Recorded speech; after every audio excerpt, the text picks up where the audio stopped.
are you, mate? Yeah, good. Bloody cold, isn't it? Like I said, bloody last couple of hours, just chill starting to come in, you know? Yeah. Why does it do that? Why does it get cold before the dawn? Do you know? Interesting, eh? Yeah. Yeah. It's always done that somehow.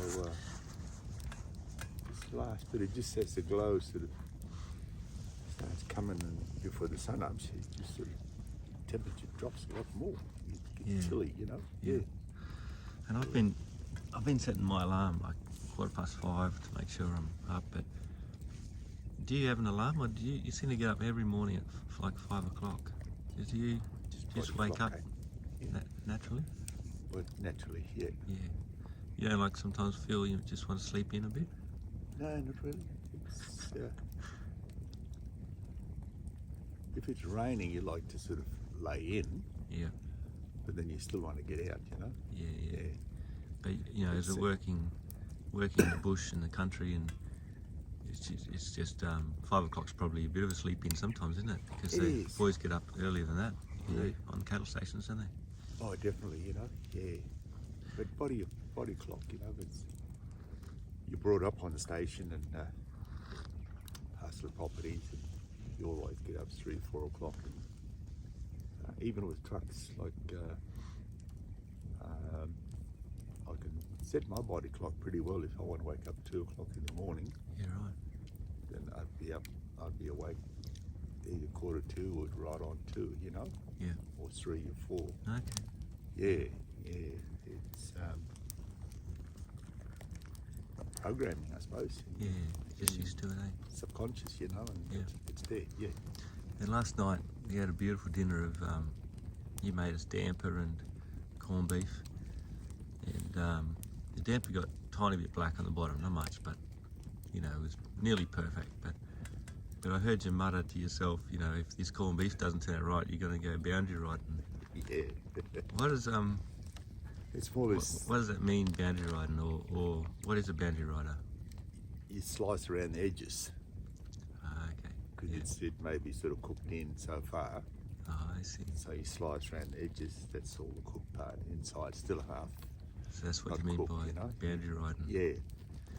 And otherwise, it'd cook beautifully, and look, and Brendan done beautiful veggies, white sauce to go with it. You know, he's carrots, good cook too. Cauliflower, and oh, that's a real treat. And we cut up slices of that damper, and Druni, she made that pumpkin sweets. Yeah, that was good, wasn't it? It's bloody unreal. Yeah, with coconut milk and and we'll have a bit of that damper for breakfast. And when you kneaded the damper, I saw you kneading it up. Did you let it? You have to let it sit for a little while.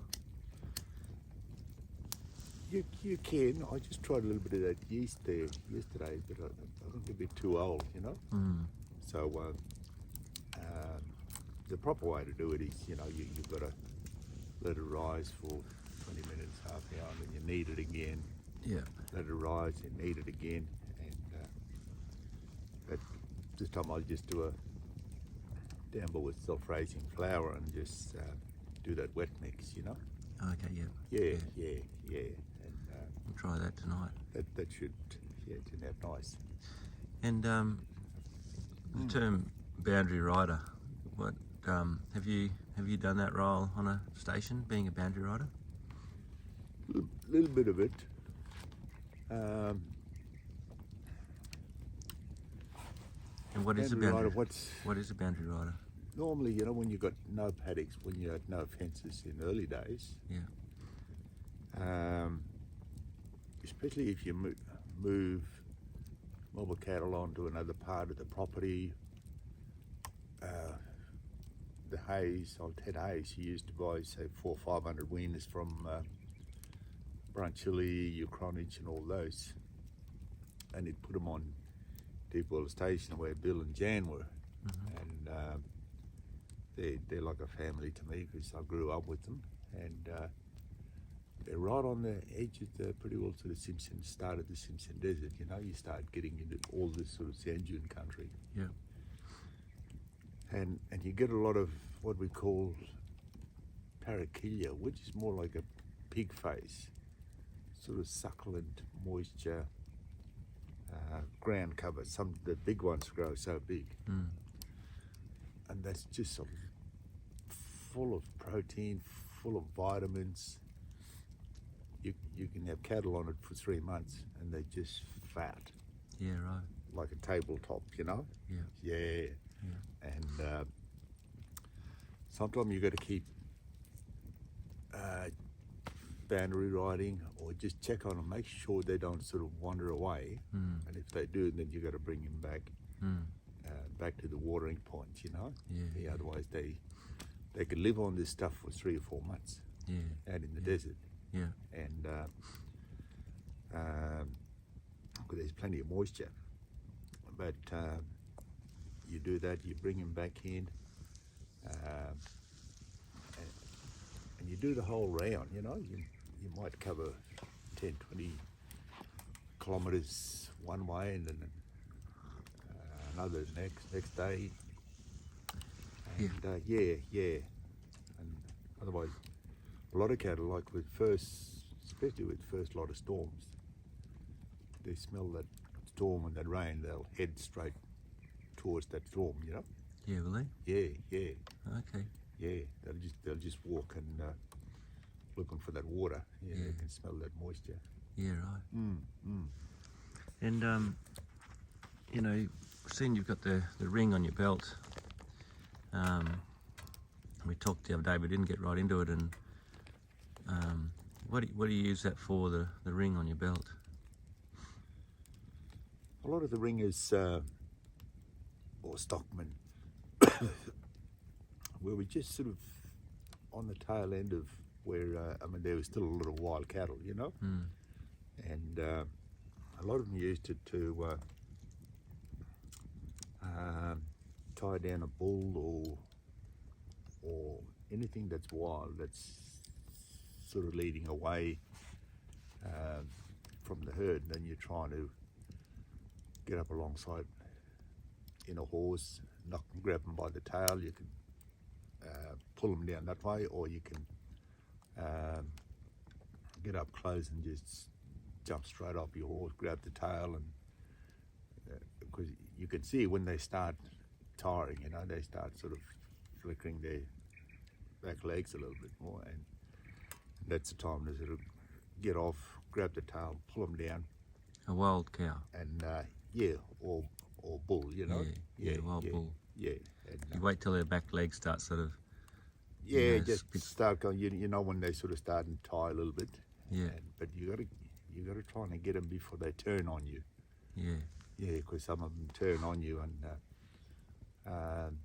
They try to kill you, don't they? Oh yeah, bail you straight up the first tree, you know.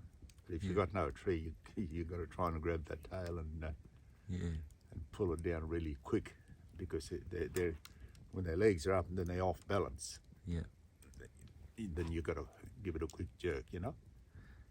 Sounds easy, but I don't think it's just very easy. It's all about timing, eh? It's all about sort of watching and observing, and that timing is the key, you know. Yeah. So once you got him down, then you bring the tail back through between the legs. Yeah. And then you hold that up, you know. Yeah. At the same time, you pull your belt off, and that loop you got, you put that around the bottom leg. Yeah. Through the loop. Then you pull that up. Then the top leg, and then you tie that back. Then you latch it onto your buckle. Then. Yeah. And that way they can't move. You know, they just sort of pretty well stuck there. Yeah. And then if the mob catches up or whatever, or you get some leaders in, you can let them go again sometimes. Yeah, you can leave them there, and then if the coaches or the herd's away a little bit, so you bring those along, and then you make sure, you know, you've got a few there, then because then you get someone to release it, and then he or she'll sort of stay with the herd then, you know. Yeah. They know not to gallop away. They've been sort of, they learn very quickly. Yeah. At the same time, you've got to back right off and give them plenty of room, you know, plenty of space. Yeah. Don't push them too hard. You can't jam them because that goes through you, you know, your horse and horn your horse and all that. But Did you ever get your horse horned, ripped at all? No. Yeah. No. But they're big horns, didn't they? Big sharp horns. Big sharp horns, you know. Yeah.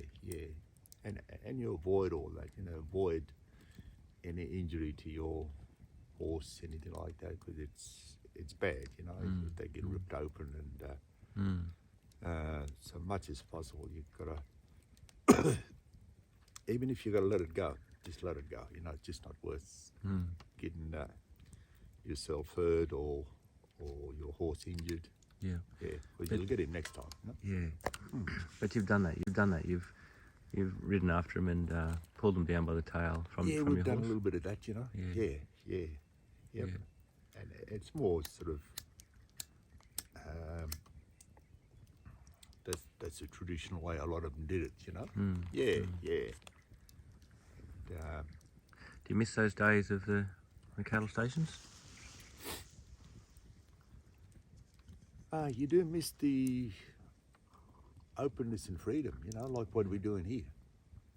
So vast, so open, and then on a horseback, you're mustering, but you're exploring the country, you know, you're looking at the plants, what type of country it is, and you've got no radio, no phones, and just that freedom, you know, it's all gone, yeah, because wherever you go, you've got no trespass signs, you've got gates, you can't go here, you can't go there. So it's closing in pretty well, you know. Humans, you know, as part of the earth, we're meant to be free, aren't we? You know, like the animals, we're not meant to be cooped up. No, that's it. You know, we should be left to enjoy it in a way. You know, like properly, but. And it can be, you know, it's just that we've sort of created all this a society now, again, you know, with the government systems and rules in place, it's just herding everyone in, restrictions, you can't do this, and you can't say that word, and so on. So everyone's sort of getting controlled, you know. So the freedom's going, but do you reckon like a bullock, if you push them too hard, they'll start to break out, you know? Look, they will, you know. Yeah. And how did you feel, you know, being an Indigenous man and literally roamed most of this country all your life, you know, like growing up, you know, with the Aboriginal people, and then, you know, working on stations, roaming around, and then truck driving all over the country. How did you feel when COVID lockdown started? Like, how did that feel to you? Well, nothing sounded right to me, you know. It didn't feel any good, because I knew it wasn't right. That, like I said, I've still got questions. Why did they gag all the doctors and sack the doctors and sack the health staff and anyone that spoke up against it, you know? And there was nothing in the media. The media was just pushing a lot of bullshit, what the government wanted to put out there, you know. It's sad, and when you believed in the government, so you believed in the media, because we used to sort of listen to out in the bush like the ABC radio and be informed about what's happening around the world and this country, and then you realise it's all just been a fake, you know. It's sad, and so you've got a lot of questions there. You know, there's been a lot of deaths and a lot of injuries since with the COVID, especially getting jabbed, and yet everyone else was shut down. You know, you can't protest, you can't say this, and in Adelaide just recently is trying to ban protests. Oh, they did ban protests, didn't they? In South Australia 2 days ago. Yeah. but even now across Melbourne and Sydney, those places, it's they're really creating an uprising. You know, they think they got control with so many police force, armoured guards, and that. But like I said, you get to a point where it's, you know, you're trying to hold back a mob of perishing cattle or bullocks or animal from water. They're going to break out. They got, it's like in Canberra, a lot of people say, you know, we've got nothing else to live for, so why not, you know, we've got to make some sort of an effort. A lot of people said that in Canberra. Yeah. And look, and that's still coming. So really just and the thing is, they creating a hornet's nest, you know. Yeah, I mean, they shut a lot of people down, and but you know, we're uploading this, you know, via Starlink, and you know, which is pretty cool. You know, we're doing this in the morning, and we're sending it to Jake in Europe, and then we're sending it via Starlink, and no one's really done it before. Pretty cool to be doing that, but Elon's a bit of a funny character. You know, a lot of people don't know what to make of him, and but at the end of the day, he bought Twitter, and he gave us a voice.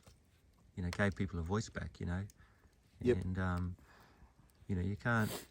You know, the freedom of speech is the First Amendment in the American Constitution, the very first. You know, like people have to be free to be able to speak their minds, don't they? It's so important, isn't it? If you can't speak, you have nothing, you know. Yeah, if you can't speak, and you've got nothing.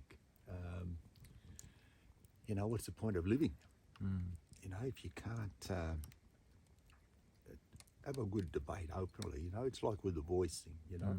Certainly there's more and more protesters with the no voters saying no, you know, there's something fishy about that. So everything,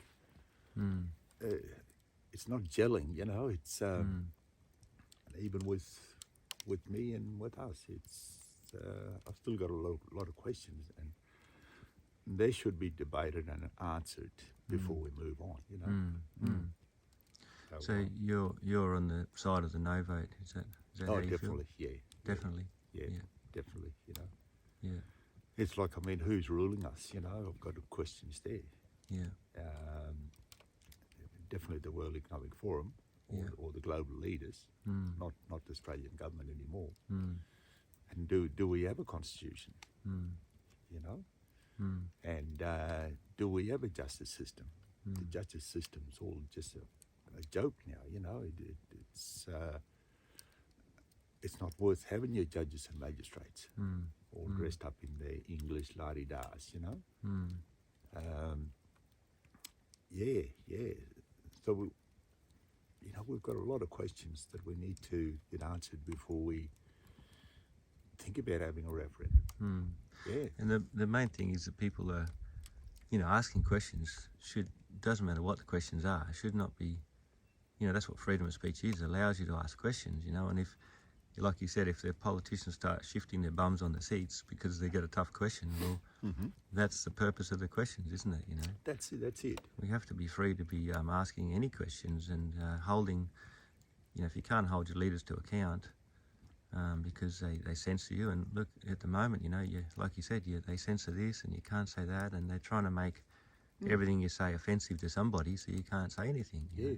I mean, it's like, you know, a lot of millions of families and parents around the world. The child's inquisitive. he or she wants to know, what's this, Daddy? What's this, Mummy? And you got to be honest, and you got to tell them, you know. Yeah. And if you don't, if you lie, they'll find out.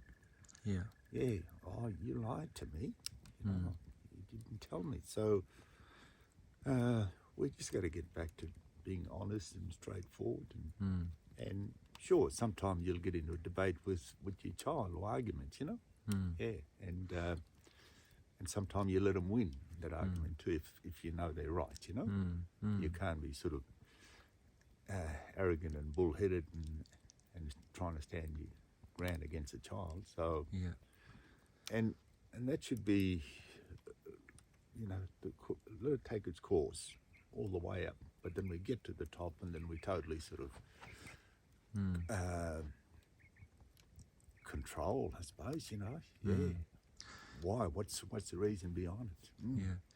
And you mentioned like a lot of the, you know, problems with you know, kids going the wrong way. You know, you mentioned that, you know, the government sort of, and it has taken the right away from a parent to smack their child. And you mentioned the example of a puppy. You know, if he, what can you tell us what you thought about that? Oh, like a puppy dog, you know, rip your shoes, socks, or whatever, and you give him a little tap, and then you say, no, don't you dare do that again. Enough, you know, in a strong voice. You might do that a couple of times, but the puppy dogs will wake up, you know. They'll learn. Learn very quickly, you know. Yeah. And with problem with the youth, what's happening now, it's not their fault. It's a leadership fault. It's our fault for really not guiding them in a way how they should sort of build themselves with all these knowledge on respect, sharing, honesty, and clear pathway to, you know, when you grow up, you can move on in these fields if you really want to. You know, there's nothing there. You know, and because the government's more focused on bringing in foreign students than focusing on our younger generation to encourage them into universities and academic fields to learn all these skills so they can be out in the workforce, not bring so much foreigners and outsiders in, you know. Yeah. And you think, like, if, you know, the kids are, say, in Alice Springs and they're, you know, mucking up and stealing cars or something, should they, you know, get them out here in the bush for 6 months or something? Like, because Gary used to do, you know, Gary, who was with us on the first night, he used to do some big trips with, you know, troubled kids, didn't he? And do you think, you know, it's like a young fella going to the army, you know, that sort of wakes them up or makes them into a man. Do you think getting some young fellas out, you know, and, I mean, you'd have to make them do it, you know, but live in the bush for 3 months would teach them, get them back to the roots and teach them some of that respect? Oh, look, I think it should be the politicians. Yeah. You know, Yeah. the system is so corrupt, and the politicians so corrupt. You can bring out those young people here, but then you're trying to introduce them back into the same environment that's evil, and they're going to go off the rails again. You know, because through their actions now, you know, whether you're parent, family, governments, police, welfare people, you should be able to see, okay, you know, this is telling us something. All these young people going off the rails. And we're not doing that. Yeah. We just want to lock them away. We want to, you know, shut them away from the society. It seems to be the problem we've got is that good people, the good men and women, are not getting into politics. And, you know, I think that's sort of deliberate. They try to make politics, look what they did to Pauline Hanson. The media ridicules you and makes fun of you. And I remember the media used to put, they'd find the most horrible photo of Pauline Hanson and splash it on the front page, blow it up really large. Mm-hmm. You know what I mean? Like they Yeah. And then good people think, well, I don't want to be subjected to that, so I won't go into politics. But then that leaves a void that are filled by,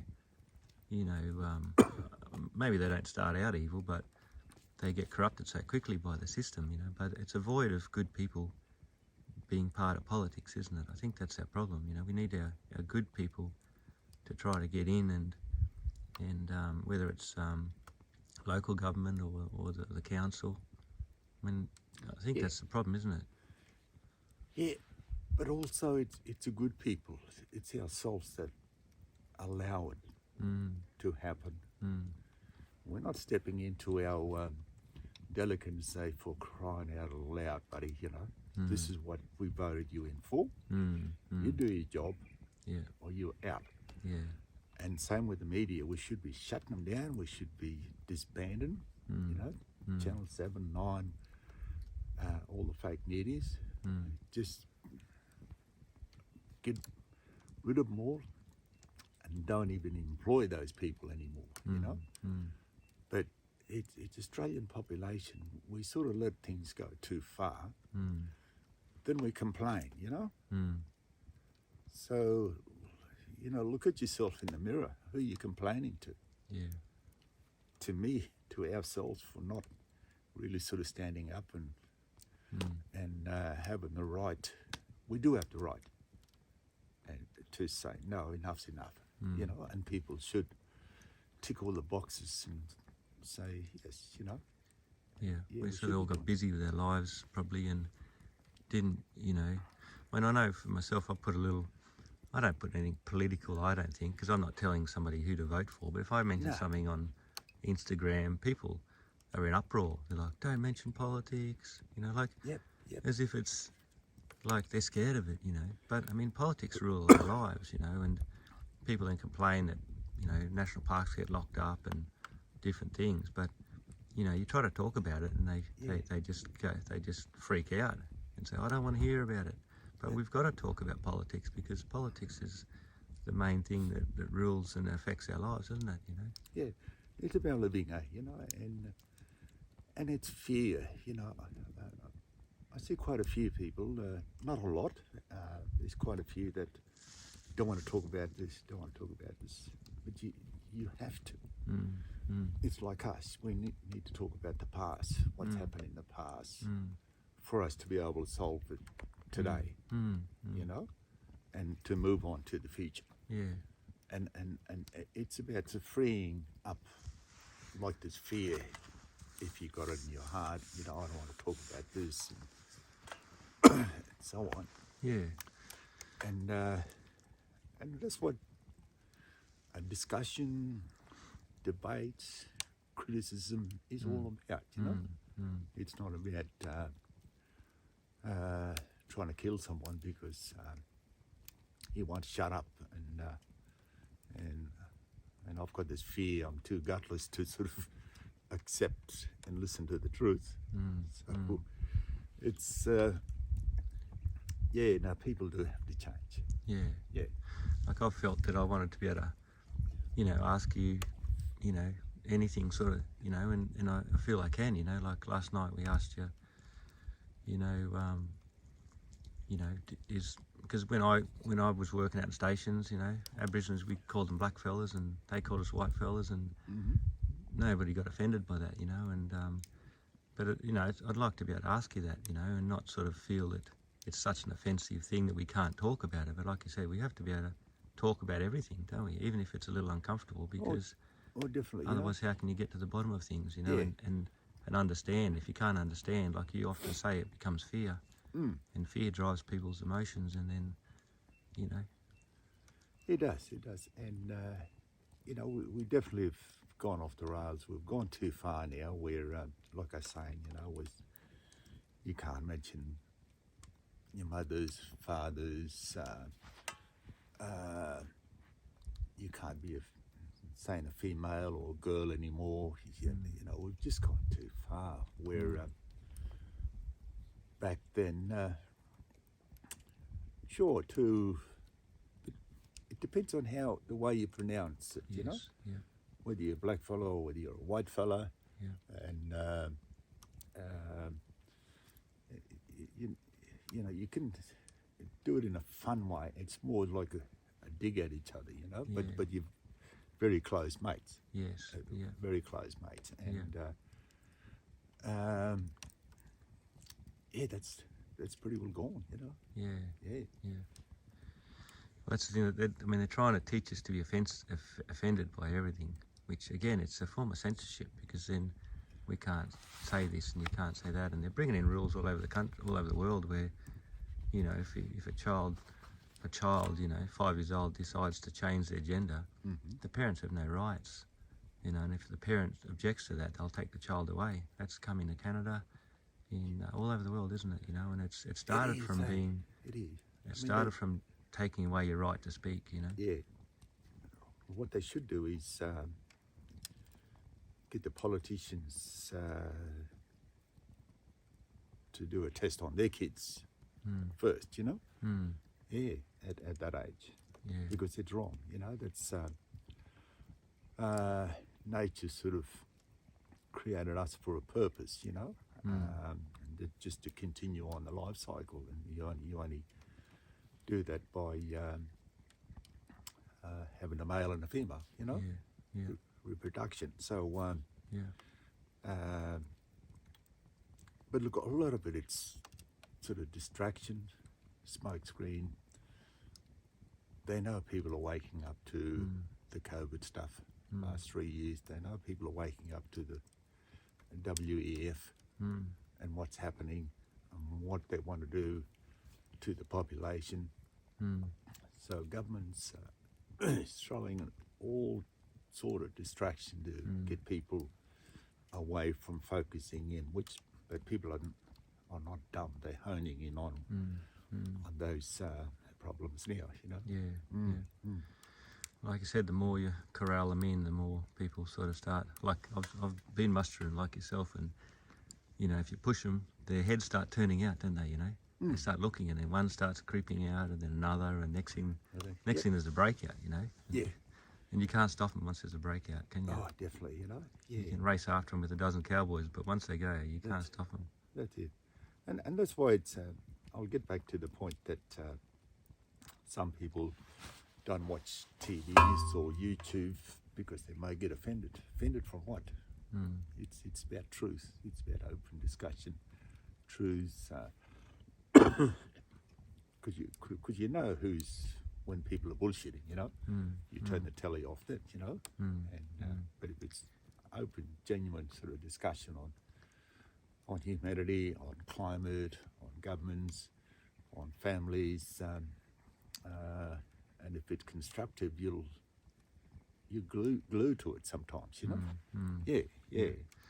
And the thing is, I mean, not everyone's going to agree with everything you say, but they can respectfully, you know, respect your right to say your point of view and respectfully disagree, rather than getting all, you know, people get crazy when they don't agree these days. They get mad and angry, and you see them on Facebook, you know, and they go mental. But you know, it's about respect, isn't it? That's it. It's like with Christians or people believe in God, churches and all that. Okay, fine, you know, but don't try to hammer and push to me, and because I've got my spiritual and beliefs in my way, you know, and which I believe, and you shouldn't have that respect to sort of leave me alone, you know, and don't try to push me with your ideas about one God and so on, you know.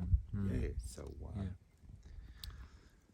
things like that. So we just got to have that respect, you know. Bring back respect. Yeah, you be what you want to be. I'm happy with who I am. Yeah. That's it. All right, matey. Well, all right, buddy. Oh, here we are with the stars watching us and the moon watching us, and you get a bit more of that desert oak on, eh? Yep. That was a good log, that one, wasn't it? Yeah, burned all right, eh? Yeah. Bloody good. All right, thank you, mate. What are you doing, Glenn? Are you hugging your car? It's 1 degree this morning and the car said it was cold, so I'm just giving it a quick cuddle. Yeah, good on you. Yeah, Yes, know. sir. It's a Land Rover thing. Yeah, I love my car, but I don't cuddle it in the morning.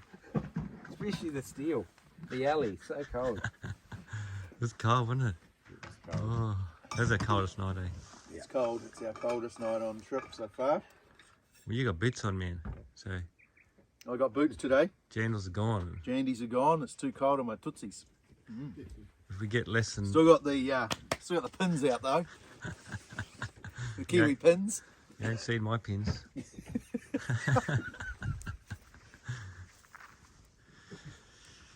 Alright, we got a bit of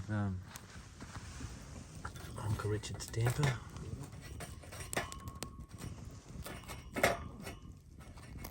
That's gonna be good.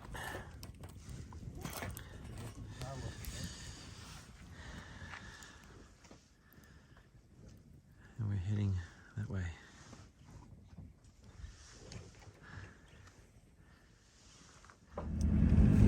Alright, so just heading off. It's about 7:30. I'm on the road. What day is it, Danny?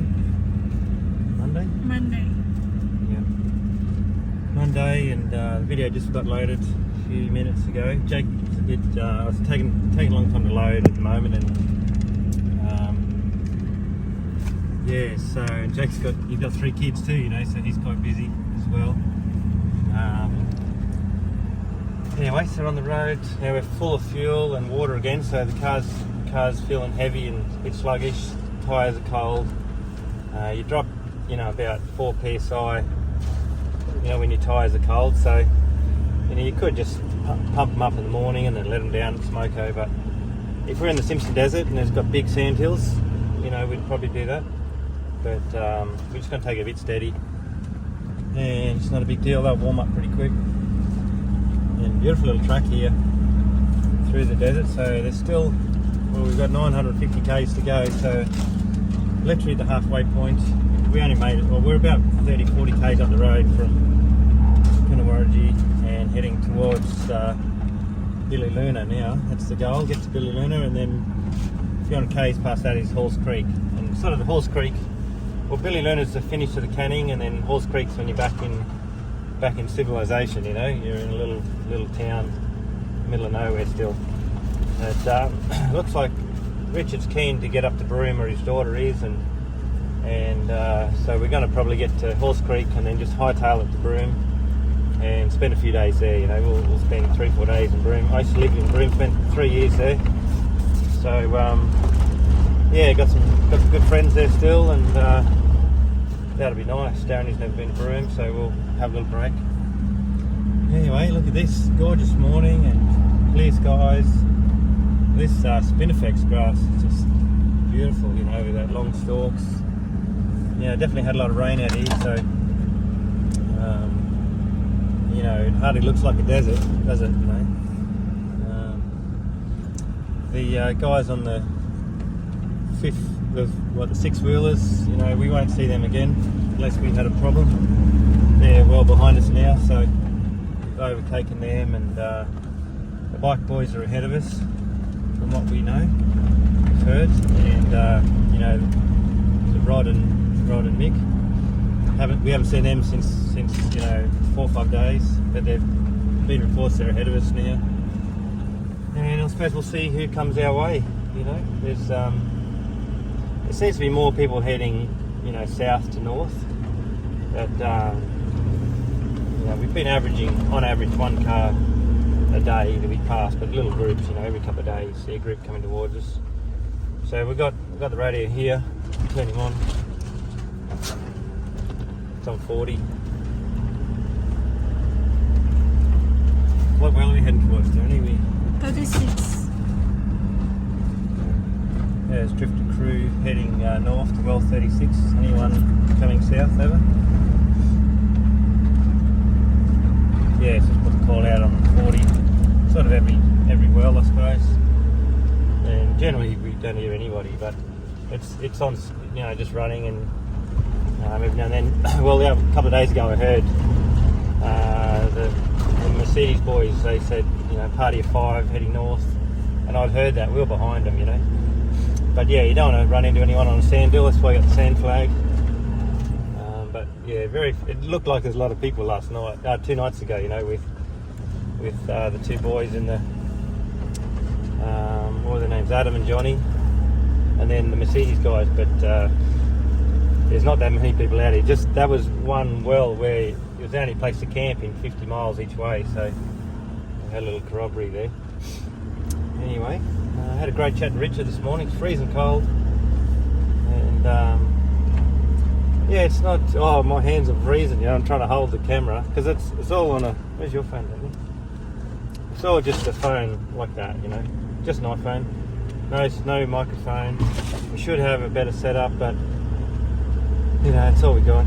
I'm not really too technical with that side of things, and but yeah, just an iPhone. And then, you know, my phone memory's full, so I've got to keep deleting stuff as we go, and that takes a bit of time. And sitting there talking to Richard, my hands freezing, trying to stop it from shaking, you know. And but it's great, you know, chatting to Rich. It's you know, I lie awake sometimes trying to think what I'm going to ask him, but generally we just throw a couple of little things out there, and then the conversation just sort of flows, you know. I don't know. We were supposed to talk about Port Hedland today and his truck driving days in Port Hedland, but you know, he mentioned being a boundary rider last night, so I thought I'd ask him that, and he just sort of flowed on from there, you know. So that's how a conversation should go, I suppose. And I'm just wanting to listen, just same as you guys. I just want to listen to Richard and get him talking, you know, about anything really. I don't mind what he talks about. He's just got such a beautiful voice, and yeah, you know, as you can see, there's something about Richard. He's a special man. That beautiful voice. You know, sometimes on a it's a bit like your father's voice. You know, I think, you know, your father's voice is always, you know, soothing, I think, and comforting. And same with your mother's voice. You know, because you grow up a little kid and you hear your mum and dad talking in the kitchen. You grow up with that, you know. So I think that always sticks in your brain, you know.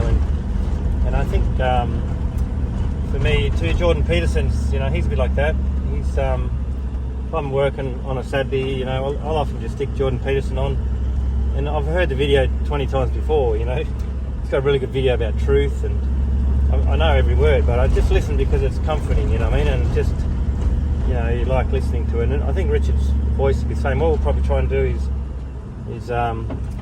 you know, get all of his talks, get all my crap out, you know, my boring talks and chats, and get all of Richard's just all in one video, you know, or a series of videos, just Richard's alone. And so if you want to, you know, you're driving, or put it on a podcast, there'll be, well, I mean, up to 12 videos, I think, and it's about half an hour each one, so there's bloody 6 hours, you know. So if you're driving, imagine being able to drive all day and listen to Richard all day, you know, because there's so much we cover too, I think. And you know, he says little things that are so important, and sometimes people miss them, or you miss them, you know, and you got to, you know, think carefully. So it's the sort of thing you can listen to 3 or 4 or 5 times, you know, to really sink in and understand. And so we'll try to do that, I think. Not sure whether it's YouTube or a podcast. I don't know much about podcasts, but yeah, we'll try to do that. Anyway, heading to well 36, and then there's well 37 where the graves are. So Richard's quite interested to learn about that, and we'll go see the graves and yeah, see what happens. And I sort of don't really want to camp there, but it's we've sort of been averaging 5 wells a day, and we're already heading to 36. So 37 will be before lunch, I suppose, and, which means we won't have to camp, because I've got to get up to go to the toilet in the middle of the night on my own, you know, and you know, that's, I don't know. I might have to ask Richard to get up with me, you know. He's not scared. Hey, he wants to talk to them, you know, the spirits. So, yeah. Anyway, Yeah. beautiful little drive, Monday morning drive, and yeah. All right, thanks, guys.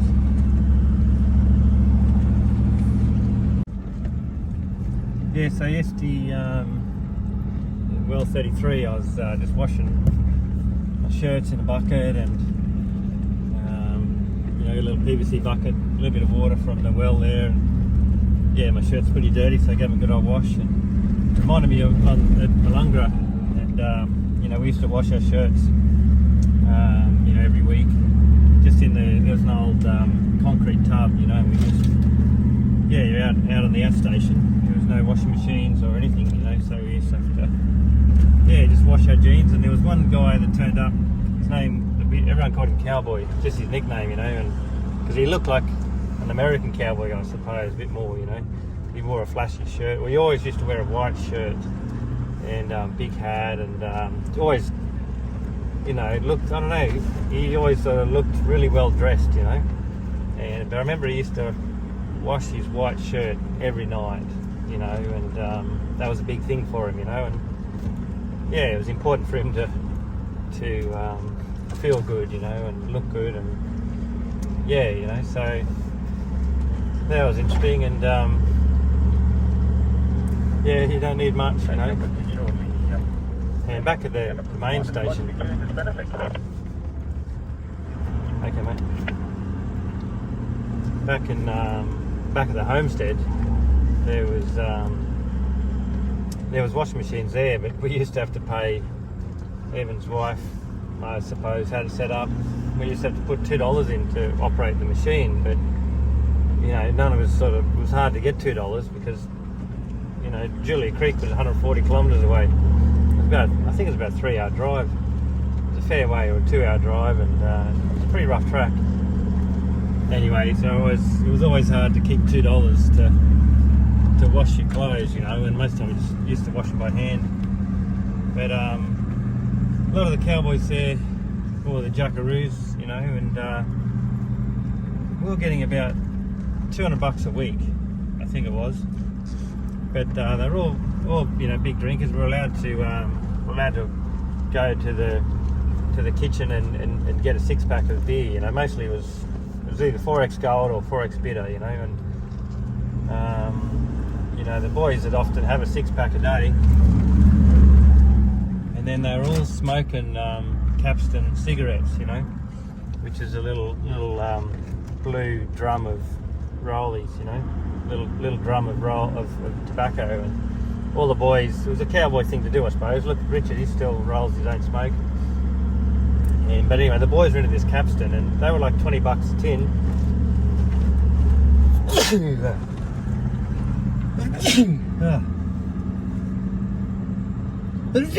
Got hay fever. They were about $20 a tin, and the beers, I think, were $2 each. So they would go through 3 tins of tobacco every week, and then they'd also have rum. You know, they'd buy a bottle of rum, and literally we were working 7 days when mustering, and from 4 in the morning till about 8 at night, and they'd be getting $200. And after they've had their tobacco and rum and beers, there'd be nothing left. You know, literally nothing left. You know, I don't know. I was getting a little bit more because I was older. I was a bit older than the jackaroos, so the wage for them was $200, but I was getting $250, and you know, I used to get a 6-pack every couple of days, but I had a little bit left over, not much. I never smoked, you know. So yeah, anyway, so and then I ended up in Cairns at the casino, and so I got a start and started sweeping. Then I started brickies labouring, and I remember I was working with this one guy there. He was an Asian man, and he was a bodybuilder, he was a bodybuilder, like a weightlifter, and he was massive. He was Asian, but he had big legs on him, big arms. He used to wear those, you know, gold gym singlets and massive arms on him. But you know, we used to have to carry these big hardwood planks everywhere, you know, at night when we were setting up for the brickies next day, and we'd have to get a dozen of these, you know, 5-metre hardwood planks, heavy as buggery, and splinters all over them, and we'd have to get them up to the next level. And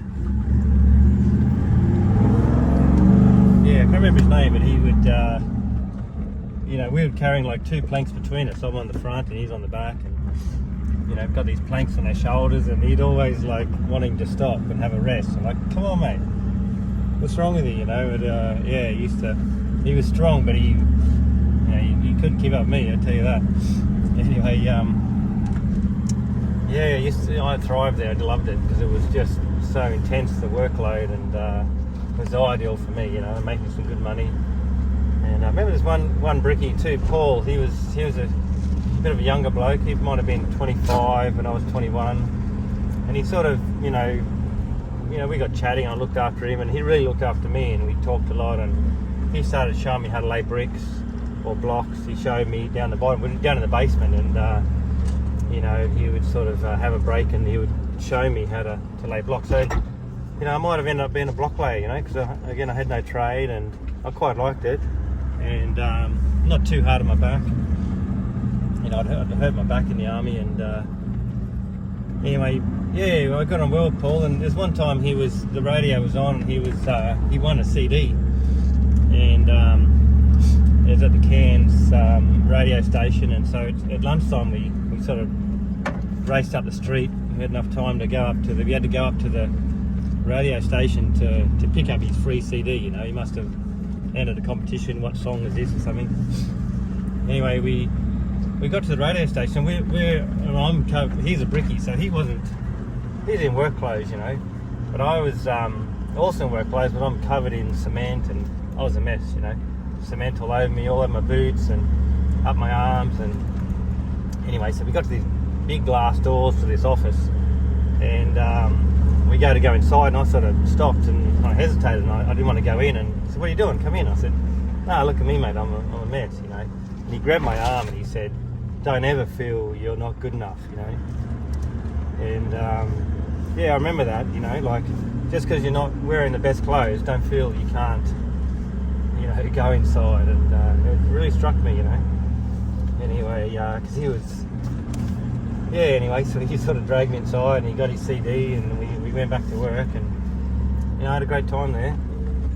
And another time, yeah, geez, it was like we were loading up for the brickies. They were high up on scaffold, and it was right above the, you know, there's like an entrance coming up from underground, or the basement. And yeah, I was still only young, and, you know, I wasn't the boss or anything. I was still doing what I was told. And there was a sort of a foreman there, young. He was an Aboriginal guy, or an Islander, and I was sort of following his orders, you know.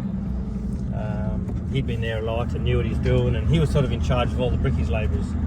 Anyway, he was driving a forklift, and we had to get the mud right up high onto this scaffold. And yeah, it was, I don't know, it's 5-6 metres up. And so what we used to do is put a full barrel of mud, this, you know, the mortar, onto a wheelbarrow, and then we'd wheel it onto a pallet, and then we'd stand there and hold. I'd stand there and hold the wheelbarrow, and he'd lift me up. Now this time the barrow was probably a bit full, and he had to lift me up full extension on a forklift, and I'm standing there holding this barrow of mud, which was that way, you know, 150 kilos. Anyway, and you know, if you've ever driven a fork at full extension, if you're trying to load pallet racking up high, 36. you know, it's you know, it's so if you put the brakes on a bit too quick, you'll just jerk and swing. It's like that. Anyway, so he was coming in, and he must have hit something on the ground, and the stalk, or the forklift sort of jerked like that, and I'm right up the top. It jerked and stopped, and the barrel of mud started tipping. I couldn't hold it. Anyway, I remember it tipped over, and it's just mud, you know, but it fell right down past all the brickies and right down onto the stairwell, and all the boys were coming up from all the hard hat boys from a meeting or something downstairs, and it went all over them. It was only cement, you know, but still it was pretty bad. And the young foreman, he's just like pulled us down real quick, and he just said, "Get out of here," you know. And we also took off, you know, because I don't know what happened, but it wasn't good, you know. And I suppose that's why you have safety rules, you know. Yeah, but I remember that, and I come back next day, and it was all good. So that was, I suppose, my time in Cairns. And yeah, we used to go and see Ron Edwards all the time, and he taught me how to make belts, and that's where I created this first little company. Not a company, but my first little business was Drifta belts. Drifta leather. I made a little tag up, said Drifta leather belts, Luke the Drifter. And I thought I'd make belts and sell them, you know. So that was my first little attempt at a business. Anyway, well 36, let's have a quick look. I've been following this sand hill, normally going up and over the sand hills, but for a few k's I've been driving along the top of this sand hill, sort of following it along. Yeah, beautiful desert driving here, so 36 to 37 is all like this, you know.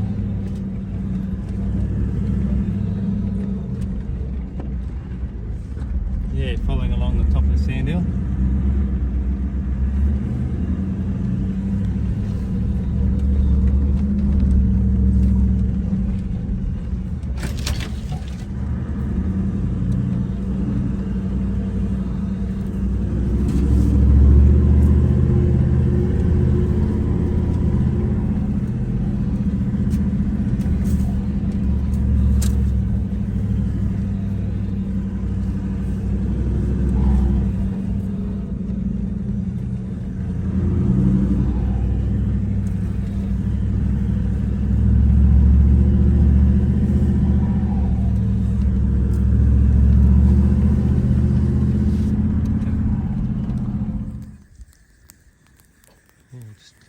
Billy on.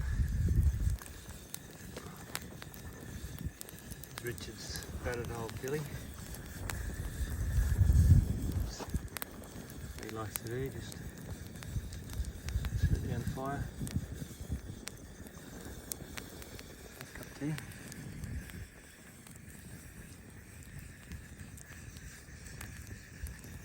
We from Bill.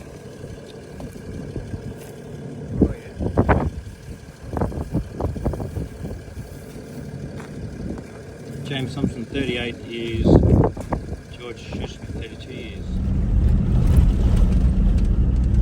It's like driving through a wheat field, isn't it?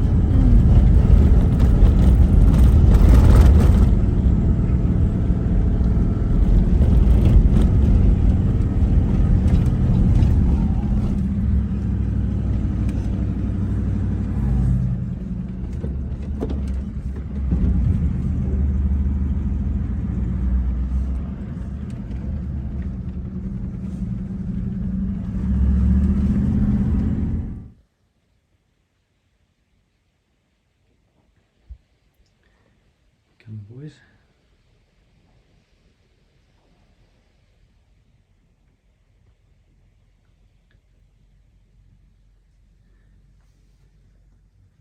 Yeah, might be a bit of cave out there.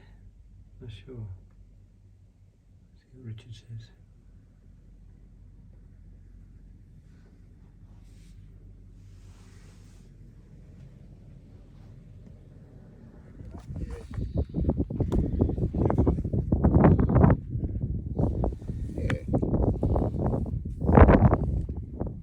He's stuck or he just happy to be there? He might be stuck.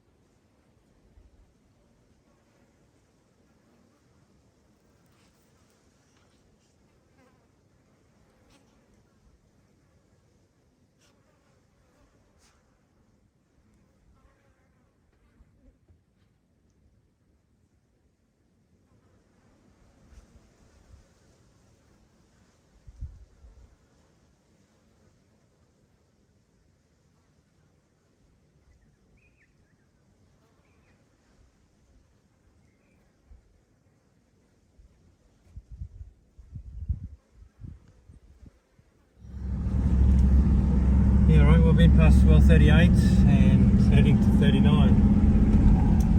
It's about 12 o'clock, so about half an hour look for somewhere to pull up for lunch and boil a billy again. And yeah, so I might just finish off a chapter. You know, when I left Cairns, we were in Cairns for a few months, and then Dutchie turned up, and we all went to the Mariba Rodeo, and my little brother was there too as well, Tim, and he was actually getting into a bit of bull riding, and a few weeks earlier, before the Mariba Rodeo, he was practicing on a bull somewhere around Tully, and and yeah, he come across and come off and basically broke his leg. But he didn't really know it was broken. He just couldn't walk on it. And he went to work the next week, and he was working as a panel beater, and basically couldn't walk. His leg was all swollen, and he was sort of hopping around. And anyway, that weekend we went to the Mariba Radio. So me and I was on a steer, and yeah, jumped on and didn't do too much. Mine just ran straight across the paddock, and Tim's bull had a bit of a buck, or his steer, and me and Dutchie had to. I remember we had to carry him, both of us, you know, an arm around each shoulder. Had to carry him to the chutes to put him on the steer, you know, because he couldn't walk. And then anyway, he come off again, and his leg was definitely broken then. So you know, broke it worse. So he went to the doctor and got a cast on it. And then we were sort of going to head back to Blaney, but because Tim had a broken leg, he had a little Hilux, same as, well, not the same as Richard, but a Hilux. And his son now, Dallas, has taken that Hilux over, which is pretty cool, and driving it around. And anyway, so Tim couldn't drive, so I said, well, I'd drive his truck for him, drive him back basically, you know, from Cairns back to Blaney. And I said to Dutchie, who I hadn't met for that long, you know, we got good mates, but I hadn't known him for long, a few months. So I gave him the keys to the panel van. I said, can you bring, he wanted to come back down as well, so I said, well, you take the panel van and I'll take Tim out. So we headed off, and then Dutchie sort of followed a few days later, and I remember him saying it was one of the, you know, most memorable things he'd done, because he was from Amsterdam, and later on I went and stayed with him in Amsterdam. He lived in Amsterdam, right near Schiphol Airport, and he worked on this little small farm, you know, and it was on one side was an 8-lane freeway, and on the other side was Schiphol Airport, and he was working this little farm in the middle, and you know, there was a jumbo jet used to take off the land every 30 seconds, and you know, you can imagine that sort of lifestyle, right in the thick of all these cars and traffic, and in the middle of a big city, and then Dutchie's on this, you know, on the outstation, working, and you know, such a different thing for him.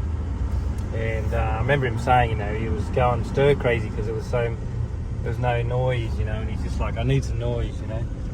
And I never could understand it till I went over there and saw what he lived with, you know. Anyway, yeah, so anyway, I gave him the keys to the panel van, and you know, imagine going to another country and some bloke just giving you the keys to his truck and saying, well, meet me on the other side of the country, you know.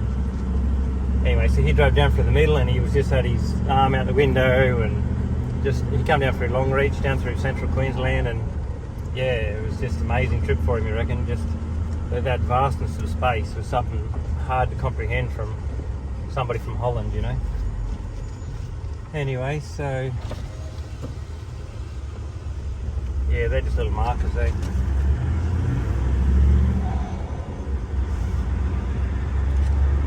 All good, Glenn? Yeah, sounding good.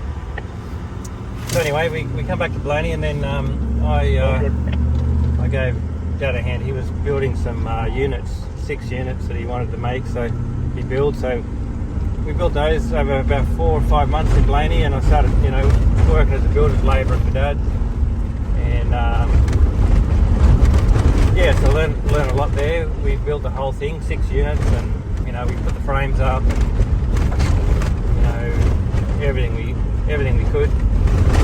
And then during that time, me and Dutchie were getting ready for, you know, we'd planned this trip around Australia, you know, and all we had was the panel van, and you know, I mean, back then you just couldn't borrow money, you know, and I'd tried to borrow money while I was in the army, you know, and just couldn't borrow money. And so we realised we couldn't do the Simpson Desert.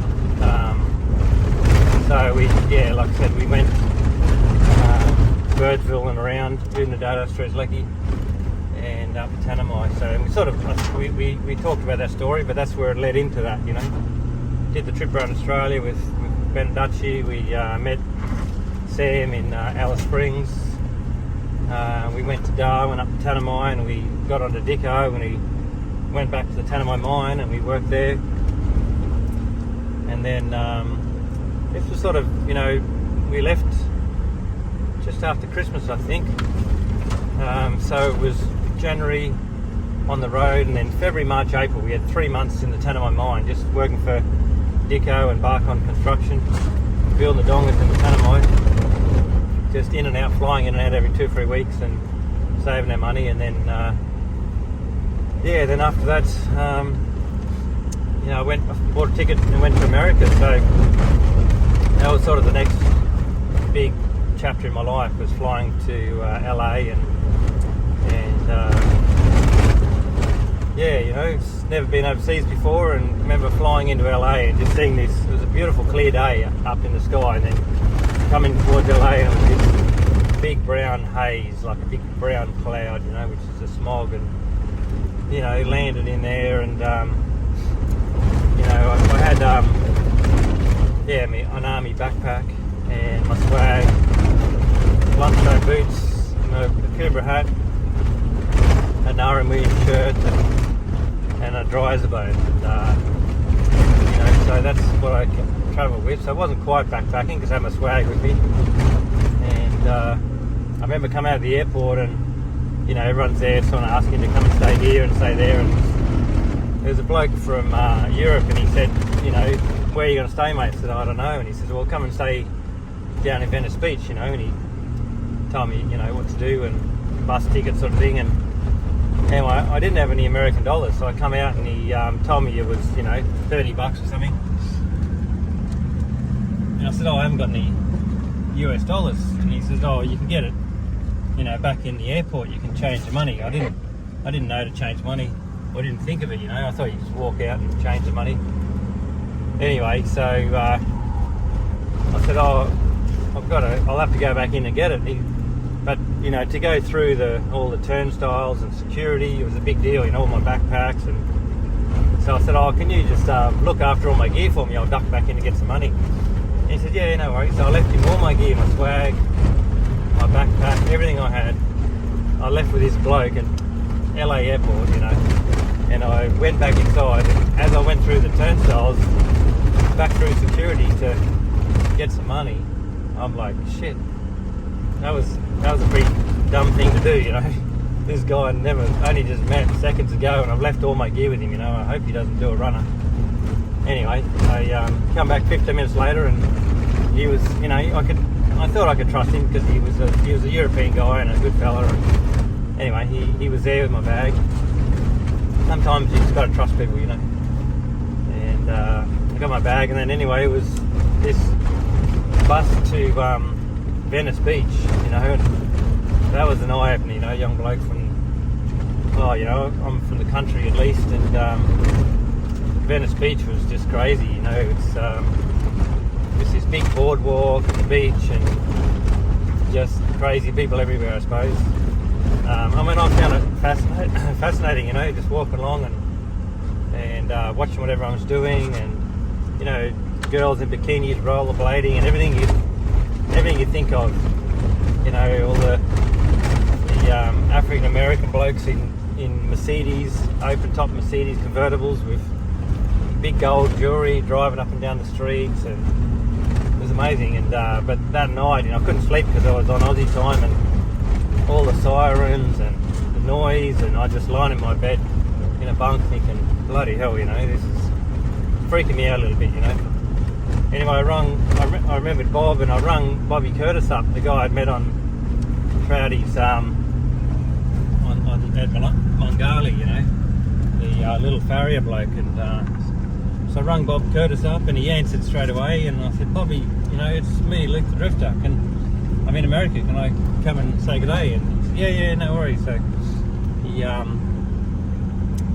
got his address, and just trying to get your way around then, had to get on a bus, and he lived in Anaheim, out near Disneyland.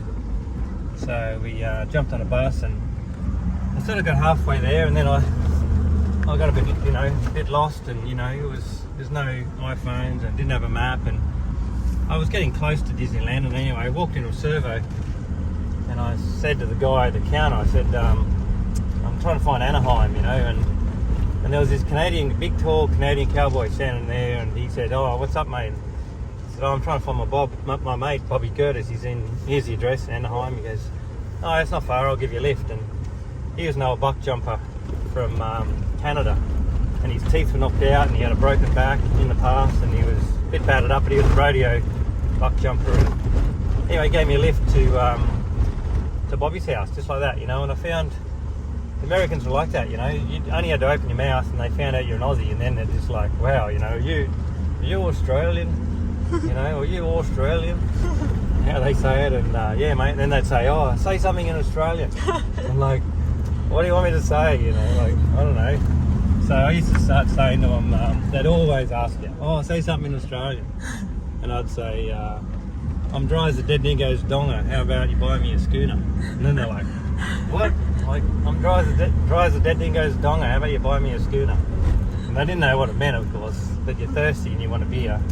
But they'd laugh, and they thought that was great.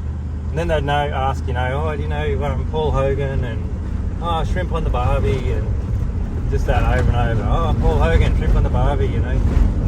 Anyway, so yeah, I got dropped off at Bobby's place, and that was it.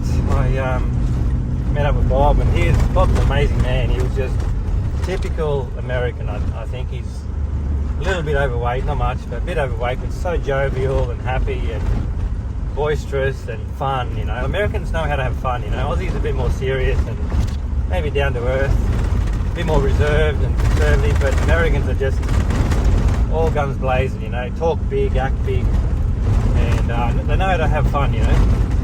And like, you know, on a cattle station, cowboys are trying to muster and mark 100 calves. They'll just get in and get the job done quick as they can. Whereas the Americans, they might want to muster 20, 30 cows and then, you know, and mark a dozen calves. Well, they'll invite, you know, every cowboy they know, and they'll have a big party, and they'll come around and rope and carry on, and you know what I mean. But they'll have fun, you know. And anyway, Bobby was like that.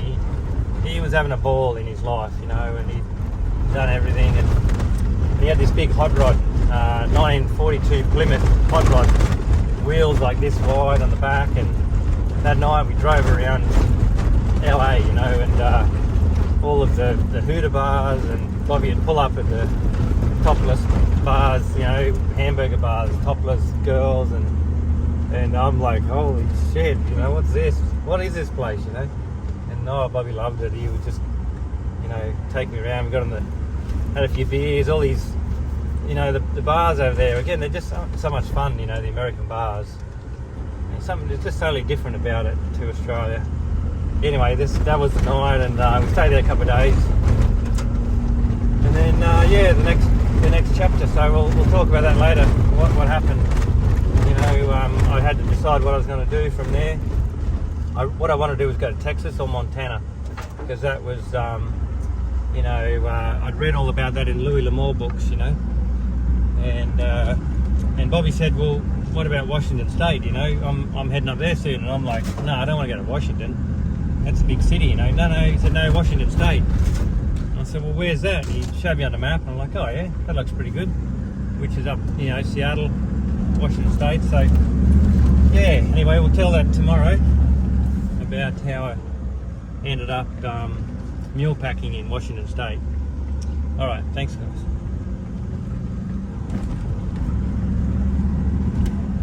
Glenn, I've worked out the difference between induction and gas. Yes. This is way better. This is induction, and that's gas. Yeah. It's quick, eh? So quick. Fast. Wow, every time we rock up, the table's out, the coffee's brewed, and Darren is cooking.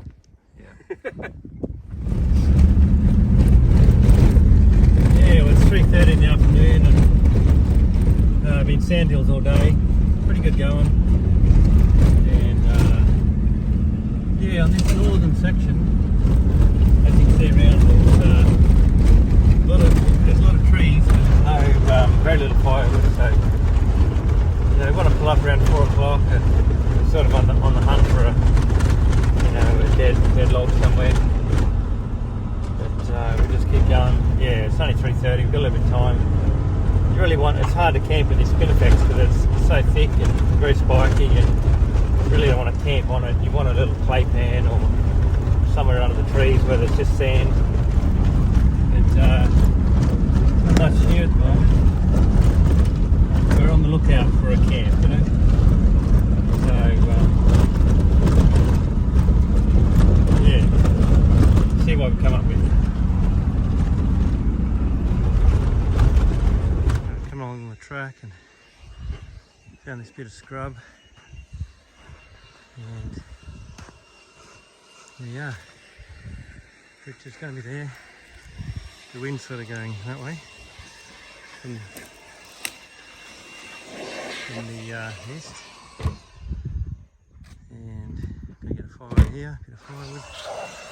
The boys are doing their afternoon servicing. And 79, something like there. Basic south. Looking good. Nice spot, eh? What a spot. Well done. Perfect. You know what we need to do now? Crack a beer. Yeah.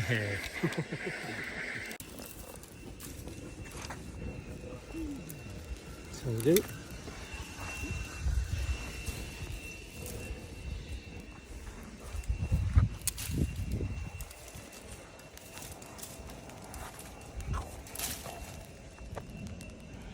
Right, so I've got the ladder out. Ladder bags on the ground there.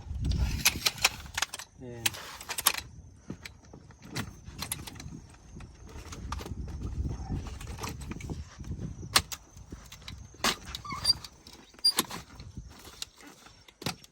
this is the head set up.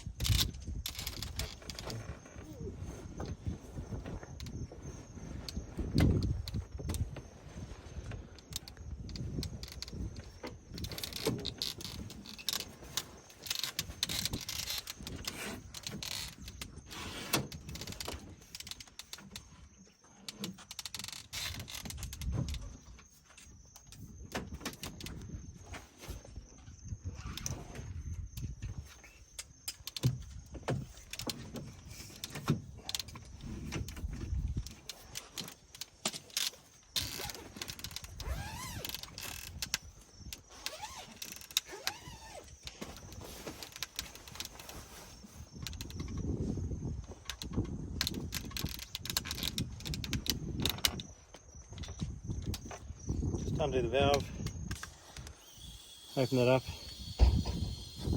that's it. Downy's first to bed, so she's got to remember to close that. Thanks, Downy. That's it, pretty quick setup. One thing I've done last night, I had the wind coming from this way, right?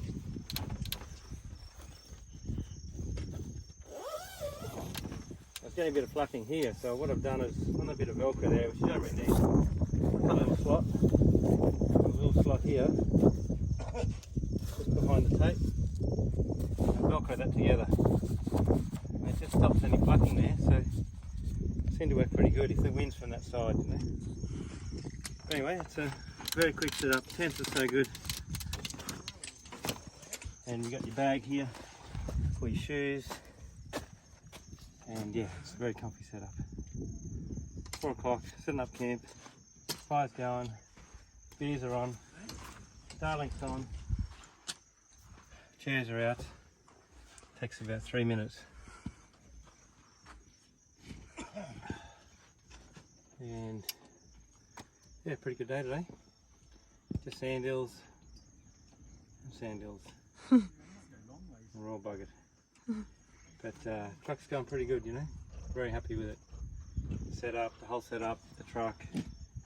You know, most of my concerns have been alleviated because I haven't had any trouble. And no, very happy, you know. We're not, people saying it looks heavy. I mean, how does it look heavy? Like it's big, you know what I mean? But it's not heavy at all, really. You know, a few chairs and tables. It's not that heavy at all really, and once you start using a bit of diesel up, I mean, you got to carry. We saw a guy Don on Facebook. He's carrying 200 litres of water and 280 fuel in a patrol ute, which is a fair bit. I got 240 diesel and about 150 water. But you need about 150 water, 2 people for that time. I think that's important. Anyway, had a good day. Oh, a big day, boys, wasn't it? It was a big day. So what I've seen this afternoon, Brendan set your chair up for you. Yes. First thing he did. Second thing, you got the kiwi cushion out. Yep. And then you got yourself a beer. Yeah. Then you sat down. Yeah. And then Brendan got camp set up and dinner ready. Oh, I got my own chair as well. He's polished the Land Rover as well. I don't think You've so. got the best crew I've ever seen, mate. So, Right, that's the last time. yeah. Now, Brad, we don't want to mention what happened on the sand hill this afternoon. We probably don't. We shouldn't mention it, eh? We probably shouldn't. Like, I've seen people get bogged up a sand hill, but I've never seen someone get bogged on the downhill side of a sand hill. And until On the today, descent side. I didn't even think it was possible. It takes a lot of practice, actually. But you've been practicing that? No. No, that showed today. So, let me tell a story, unless you want to tell it. No, you tell it. Going down the sand hill, one hand in a bag of chips, one hand on your beer, Pretty much. and the wheel just grabbed in the sand and hard lock left, Hard Hard luck. lock left. and it spun around sideways On and a nearly rolled. Is that? Am I exaggerating? It's a very good That was, description of the facts. that's exactly what happened. Yes. Oh, if only. What was he facing fucking east for? As we come over the dune, I'm looking left on the search for some camels, and it's like, wow, this looks amazing. And then next minute I'm looking back up at the tracks we just came down on. You know what? I think the Land Rover was trying to look at the camels as well. Oh, if only we got that on film. No. Oh, No.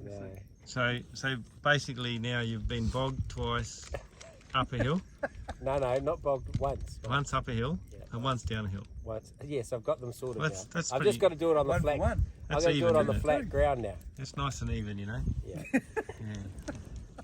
Well, that's I one think for- it's the driver though, not the car. Let's just point didn't that some electronics kick in and Yeah, they did. stability control and Yeah. anti-wheel lock and All of that. anti-roll? Where was all those systems? Why didn't they cut in? Well, it did stop quick abruptly. Oh, so funny. And do you want to repeat what you were saying when it happened, Brendan? Like the actual words? Oh, the actual words. Can you repeat it or not? Well, it was a quick, as I'm looking back up at the tracks, waiting for Uncle Richard to pop his nose over, I look back at my bro and go, what the fuck are you doing, bro? Yeah, basically. And what did you say? You had He was busy looking at me going, what just happened? no, you had chips in one hand and beer in the other. He's like, oh. No, I pressed that cruise control. I thought I had, auto steer as well. Well, That was a good day. Classic. the advice to come out of that is chips or beer or not both. Well driving. Yeah. That's right. Yeah. Just don't let go of the wheel in Yeah. soft sand. I mean, we're only probably going 5 k's an hour, but Oh yeah, it was slow. 10 It maybe. was very safe. It was slow. Very safe. At least I wasn't eating the peanuts as well. All right, we'll chalk that one up to Glennie. And Yeah, 2 for 2. He's almost caught yeah. up to Uncle Richard now. well, I got a good fire, Rich, haven't we? Hey, Yeah, good fire. Yeah, it's a good day, wasn't it? Good day's driving. no, it's good. Yeah, full on. You know, but Yeah. no, it's good. What well are we up to? Actually, Anyone that's a know? very good question. 40, we must be coming up 40. 40 something. Towards 41. We've been past 40. Yeah, so we're towards Okay. 41 Yeah. next. Yep. Yeah. Which So for we all know is started just at- around the corner. Where did we start this morning? 30. 5. Yeah. Oh, well, there's our 5 wells, isn't it? That's right. We've been doing 5 wells a day pretty much, haven't we? Yeah, 5 wells a day. Yeah. We got another good start this morning. All right. Good run. Nice little camp here out of the wind. Plenty of firewood. And no one bothering us. Good camp, that's it, you know. Good Yeah. camp, eh? Yep, Some damn good good camp. company. Yeah. And you're going to make another damper tonight? We'll see if we get the coals, you know. Yeah, Oh, okay. I'll make one tonight. I saw you washing out your blue bucket, so I thought something might be happening. No, just having a wash. Oh, okay. Yeah, getting that dust off. Well, we should get some coals out of that. Oh, definitely, you know. Yeah. And everyone's warm enough last night?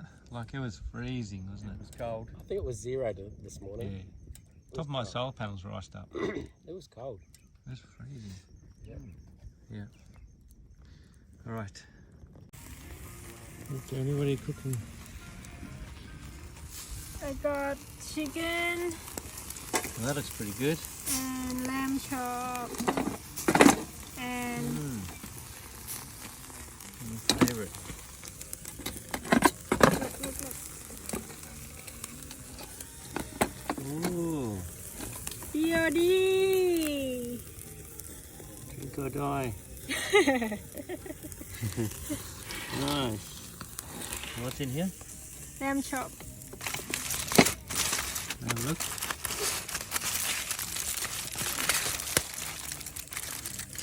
Ah, nice. Oh, how's your day, alright? Yeah, pretty good. Yeah? Mm. No dramas? No drama. Never be a drama. See what the Kiwi boys are doing. See if I can stir them up a bit. Somewhat straight. So, it's for dinner, boys. Here it is. Oh, right.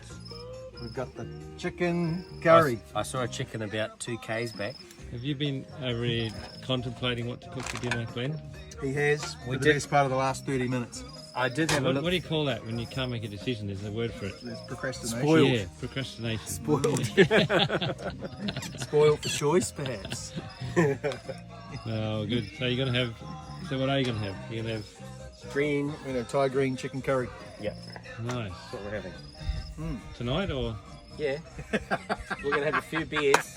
It's a bit like last night or the night before's meal. And then we're going to get cracking. Yeah. Cracking at the last minute. Yeah. Come home You strong. can't have dinner too early. Yeah. No. You got to wait till the sun You, goes you, down. you nailed it last night, though, eh? Like, It was good. you know, you nailed it. It was perfect. Richard loved that. White That was a sauce. collab, perfect Yeah, collab. it was. Yeah. Yeah.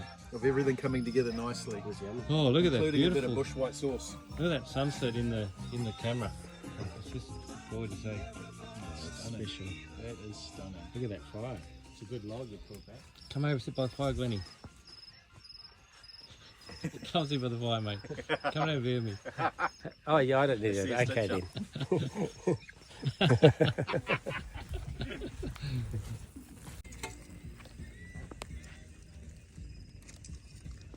So you're cooking us another camp oven damper, Richard. Yeah, matey, yeah.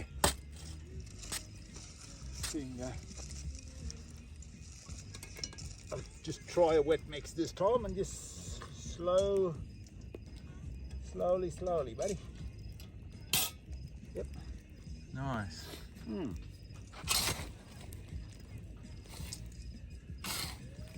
And mixing it with a bit of dirt's the trick, eh? It is, yeah, if you need to Yeah. Just cool it down a little bit. cut the heat down a bit, you know. Yep.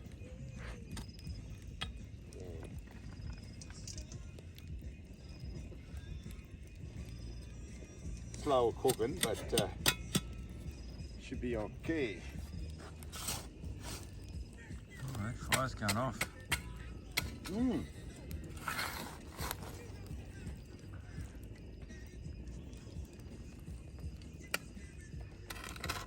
So a wet mix is with self-raising flour, is it? Yeah. Okay. Yep. Actually, somebody, a mate of mine, Richard Beer from Sydney, he, yeah, his name's Richard Beer. He wanted you to make one of those. What do you call the brownie with got sultanas in it? Yeah, brownie, yeah. The damper with sultanas is a brownie. Yep. he put in a request for a brownie. Have you got any sultanas? No, I didn't know. Ah, well, Yeah. we might get some when we're in Broome and we'll make one up Kaplavik. Yeah, somewhere down there, you know, if we go We could do camping. that. So, and it's just another, like a fruit cake, you know, but very, very plain, but heavy. Yeah. Yeah. Oh, that was beautiful this morning with honey and butter, wasn't it? The damper. Oh, it was, hey, you know? Yeah. Yeah. Like I said, a lot of the time, you know, when you truck riding on a horse and you got your saddlebag and your quart pot there, if you find a water hole somewhere, but same thing like damper, corned beef and a bit of brownie, all solid, heavy meal that'll keep you going all day, isn't it? Yeah, that's true. Yeah. That's it, eh? Solid heavy meal, eh? Yep, because if you don't carry it with you, no doubt you'll be out there from daylight till dark. No feed, nothing, you know? Yeah. So always carry it, you might need it. A lot Yeah. of times you do, you know? Yeah, true. Yep, that's it. All right, see how that comes out, eh? Definitely, yeah.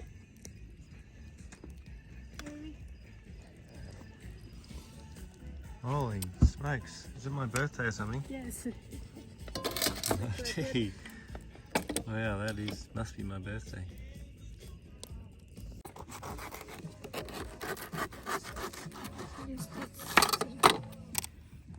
There you go and grab it. Yeah. Come on, use that one. Oh, that looks great.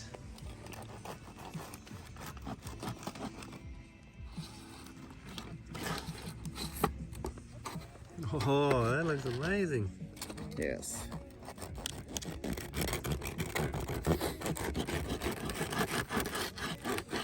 Righto, Glenn. Is it too much? No, that's plenty for me. Come and grab some. And this is Donna's honey, isn't it? Donna Lawler. Yeah. Thank you, Donna. How's that, Glennie? Oh, it's beautiful.